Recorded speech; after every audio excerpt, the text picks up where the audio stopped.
ko lang na yung akorde ng instrumental o ng music, hindi lang nahabol.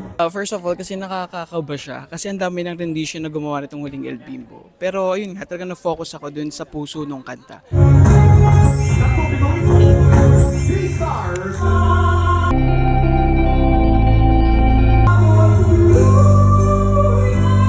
Nakukulangan lang ako sa stage presence. Parang nakatayo ka lang, hindi mo kumbaga na-i-express yung kanta. Binigay ko naman po lahat-lahat ng kakaya ko.